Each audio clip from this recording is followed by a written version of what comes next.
I have with me Ian Smith, and most of you know, unless you've been hiding on a rock, he is an alpha male, not a beta male, but an alpha male. And I've seen this story unfold on Tucker Carlson's show there on Fox News. It's just been amazing to see Ian and watch how he's dealing with things. He's the owner of, is it Attilas? Yeah. Where's Nick? Let me go get Nick. I'll be right back. Attilas Gym in New Jersey.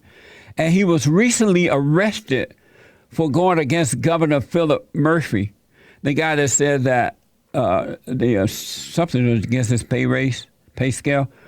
And Ian is not fathered for this coronavirus restriction. And I totally admire him from that. Ian, thank you for coming on, man. I appreciate it. Thank you for having me, Jesse. I appreciate it. I have to tell you, man, at a distance, I admire your courage. Thank you. Thank you. It's certainly, for my partner and I, it certainly has been interesting, but it certainly hasn't been easy. And there's been a lot of times where we've really had to kind of dig in and go through it. But every step of the way has been worth it so far.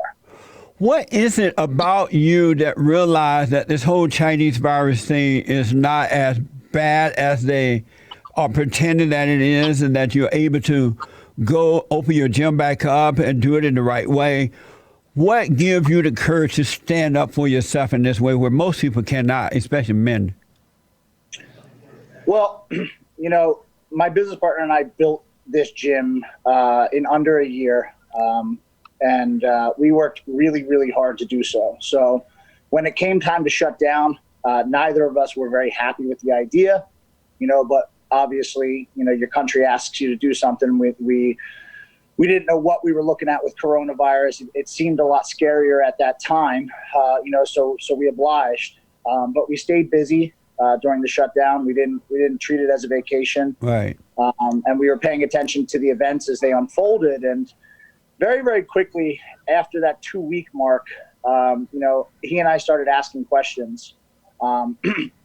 And I'm much more of the politically minded person. Yes. Whereas Frank is a numbers guy and a details guy. He was studying the numbers as they came out, and we were paying attention to the political landscape.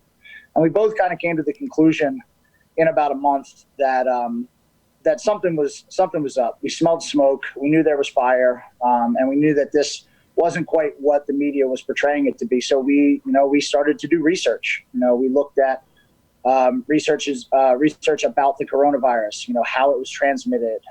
Stuff like that. The newest studies talking about whether or not it could stay on surfaces. Because we knew that at some point we were going to go back in business, whether that would be when Governor Murphy allowed it or otherwise. So we knew that we were going to have to change the way we did business. So we did our homework, and at the 2-month mark, we decided that we had had enough. It had turned hyper political. The numbers were being fudged left and right, and things just really weren't adding up for us to stay closed. And we thought that we could do so in a manner, reopen in a manner that wasn't an open defiance. It wasn't to defy anything. It was providing a solution that wasn't being offered by the government at that time. Yeah. There was zero plans to open whatsoever, and we were 2 months into it at that point. So, Frank and I did our homework, and we put together a very, very reasonable plan where any small business could adopt all or even some of what we had done and operate in a safe manner, but still be able to operate and still be able to feed their families. Because at this point we had been 2 months without a paycheck, and neither of us were willing to lose everything that we ever worked for, and neither of us were willing to put our families in jeopardy. Yeah. And it was a back against the wall kind of thing. We didn't come looking for this fight. This fight came to our doorstep, and we said we made a promise to each other that we were going to see it through, and we weren't going to back down no matter what, because we knew that we were in the right, and we knew that in the end, no matter how bruised and beaten up we come out of it, that we stood up as men, and we stood up for what we believed in, and we fought, and we stuck to that all the way through. That's amazing. Are you so the other day you were arrested, and did they take you to jail? What happened in that situation? So we originally opened in May, on May 18th, and we were open for a week before the governor had pulled out every weapon that he could against us. We got 12 citations that week. We had the health department come down on us, and he finally got a judge to bring a court order on us to close, and they actually physically changed our locks at the end of that week. So we were locked out for quite a while, tied up in the legal system, and we finally got the locks open, and then we resumed operation. We were eventually served with contempt of court charges for violating a court order, saying that we weren't supposed to be open, and we lost that last Friday. Now, they had already locked us out of the building once, so I don't remember how the idea came up, but Frank and I were brainstorming about what we were going to do, and we decided that we were going to remove the doors from the building so that they could not physically lock it. I love that. Yeah, and they can't change the locks if there's no doors. A very simplistic approach to things, but it was the only way that we could fight back. We're in this David and Goliath kind of situation where we're just two regular dudes. Like there's nothing special about us, other than the fact that we stick to our convictions. So at that point, we removed the doors and we opened the gym 24 hours a day. Frank and I would sleep in shifts, running the gym, just he and I, and with the help of a few volunteers. And then that conviction came down, and it was said that they were going to either lock the doors or build a barricade. So we had 2 weeks worth of clothing, and we were not going to leave the building unless we were arrested. And that time came at Monday morning, this Monday that just passed, at 5 a.m. We were just kind of getting ready for the day. I had just woken up, and the county sheriffs came in. There was about, I don't know, maybe 8 or 10 of them, and they took us out, put us in handcuffs, and whisked us off to the police station. We were just quickly booked. We were given 3 more charges each, which brings our total up to 18. And then from there, we were released, and we came back to our gym to find it with a plywood barricade over the doors that were once there. That's amazing. And so when they arrested you the other morning at 5 a.m., I heard that they did not have a warrant. Is that true?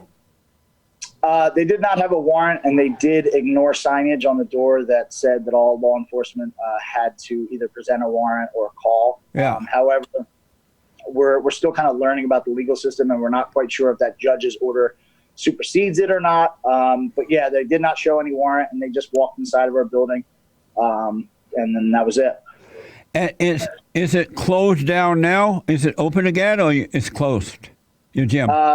For now, we've left the plywood up there. We took the day off on Monday just to kind of recuperate. We've been working 7 days a week, every single day, since this started, and we just kind of needed a day to recharge. So we went home, spent some time with our families because we've been away from them for so long. In general, with the amount that we've been sort of entrenched in this fight. And then yesterday and today, we're spending some time just kind of ironing out some details, running through some plans, and we have something planned for Saturday to reopen that will get us back open and probably piss Governor Murphy off in the process. Right on, I love it. I noticed when watching Tucker's show, there are lines of supporters. People who are showing up to your gym either to support you or work out at the gym and support you in that way. Are you surprised at the number of supporters you're getting? When we first did this, this all started with just sort of a public announcement that I had made on my social media about reopening. After Frank and I ironed out the details, we presented our plan publicly because, again, it wasn't about open defiance. It was about providing a solution that wasn't there. And that kind of caught the attention of some local media, which then got national attention. We never imagined that it would get this big. Yeah. We knew that we would have the local support. We knew that we would have the support of our members. We're a very local establishment. We know every single one of our members. We see them almost every single day. Yes. So we knew that they would be there to support us, but what we didn't know was it was actually like the right time for our message, right message at the right time. We were, I think we struck a chord with a lot of people around the country that they were just sick and tired of these lockdown measures, and we definitely didn't expect the volume. We knew that we would have the passion of the supporters. We didn't understand the magnitude of the volume that we would get. When we opened we were joking because when we first originally reopened, we had locked ourselves in there on Sunday night because we didn't want the police to stop us from coming in or anything like that on Monday because it was so public. And Frank and I joked as we were unlocking the doors to walk out. When we opened on Monday morning, we were like, man, we sure hope somebody shows up to work out. This is all going to be pretty stupid. But like you said, there was a line wrapped around the building. There was a parking lot full of people. There was national media attention. So, yeah, we knew we would get support. We had no idea that it was going to be anything like it has been. That's amazing. And, we're extremely thankful for that because this has been far from easy on us. It's been a really tough kind of battle so far. But the support that we get is more than enough to help us stand firm and to see this all the way through. Have you ever met the governor? It's the governor, right? Yes, it is the governor. Yeah. Have you ever met him? No. Surprisingly, through all this, he's never reached out. He's never sent us a text or a phone call. He certainly knows who we are. Yeah. And I would have thought, honestly, with the way that we originally approached it, that perhaps somebody would have reached out. The health department, anybody in governmental planning, as far as the public health crisis goes, that they would reach out to us and kind of see what we had put forth because it was well thought out, and to this day I think it's one of the best reopening programs that you've seen any business do. Yeah. I'm very surprised that nobody's ever reached out, but that kind of alludes to the fact that they're not really interested in opening us. You know what I mean? Yeah. Because if government, and at least the way I see it, maybe I'm wrong, but government should want to work with the people, and it doesn't feel like that these days. It feels like they just want to tell the people what to do, and if you disagree with that or if you disobey it, all they want to do is enforce punitive measures. You know what I mean? And I feel like that's not the way it's supposed to work. I totally agree. What's your personal impression of the governor? When you think about him, what's your impression? I think he's a man who loves power. And I think he's a man who is threatened by the idea that that somebody rejects that power. And there's a lot of people who do. And Frank and I are just the face of that. But I think that he's somebody that's more in politics for power than he is to serve people. And I think that goes for that goes for a lot of politicians these days. And I think that's probably one of the fundamental issues with the political landscape today is people get into these positions and they forget that that they're elected to serve the people. So they get it flip-flopped where they get elected and they feel like they're above the people, and that's not the way it works. As a politician, you're there to serve the people and protect the system, and not to just decree downward, which you see a lot of these people doing. You're right, man. I totally agree. One other question on your business Facebook page, the latest post reads, "Welcome to America, where feeding your family and standing up for your constitutional right is illegal." Can you explain that to us? Well, what do you mean by that? It's a scary landscape we're in. You're arresting two men who are doing nothing wrong. We haven't put anybody in harm's way. Keep in mind, we have well over 13,000 visits to our facility since we originally reopened.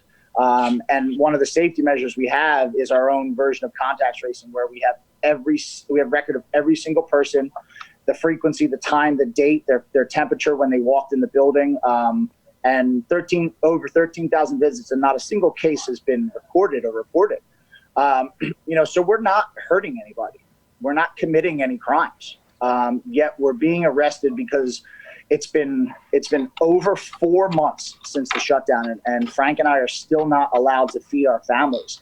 Yet we're still expected to pay all of our bills, both personally and and in a business sense. Yeah. And all we're doing is we're fighting for what's right. And everybody knows it's right. But because the governor doesn't want gyms open or for whatever his reasons are, we're being arrested because of that. And that's a scary thing. You know, it's we just got arrested and booked, whatever. It's honestly, we don't even really care. I'll get arrested 50 more times if I have to prove that we're right.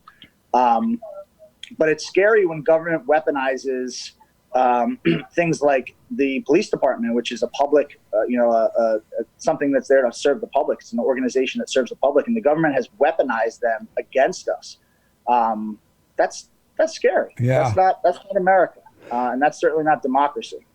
I agree. I believe that it's about power, and I believe that the government has forgotten that it's we the people, it's not we the government. And they forgot that they work for us, we don't work for them. And hopefully through all of this, it will wake up the people to take back the government. And if these people don't work for us as they promised to do, we'll just vote them out and vote in folks who will work for the people, not against them. I think that's something that every American, regardless of where you fall on the political spectrum, should be thinking about when they pick their candidates and when they support these people. Yeah. Quite often, I think people just hit a button and then don't pay attention until the next time that they have to hit a button. You know, you have these long gaps where people don't pay attention to politics, and then we wind up in these positions where people have gotten drunk on power. Yeah. And it's hard to remove them. And do you know what's next? What's going to happen next? In the few minutes we have left, what's going to happen next? So I'll be making an announcement at some point once we iron out the details about this Saturday. But we will be reopening, and that's going to come hell or high water. It's just a matter of ironing out the last little bit of details, and I'll announce that on social media, where most of the updates with this whole sort of thing has gone. So all I can kind of say is stay tuned. Frank and I will definitely be opening the doors once again. Right on, man. God is with you, and I definitely wish you well. Is there a website or anything you want to give out? So you can follow along on social media, either my social media or the gym social media, and that's Ian Smith Fitness on Instagram and Attila's Gym Belmar. Also on Instagram. We are on Facebook too. You just search either my name or the gym's name. And then our website is theattilasgym.com. There's not a whole lot of updates on there, but anybody looking to find out some information about the gym can go there as well. Well, Ian, I wish you guys well, man, and God bless you for what you're doing. It's amazing to see men stand up for what is right. It's about time. Thank you, man. I appreciate it. God bless. Have a great day. You too, buddy. Thank you. Amazing. And that is ATILIS Gym, folks. Atlas Gym. I am so out of time. The Hake Report is coming up next. The Hake Report. Amazing. And don't forget to like, follow, tweet, subscribe, and share the Jesse Lee Peterson radio show, folks. We really appreciate it. We are at war. It is a spiritual battle for the soul of America. And it's going to take all of us to do it.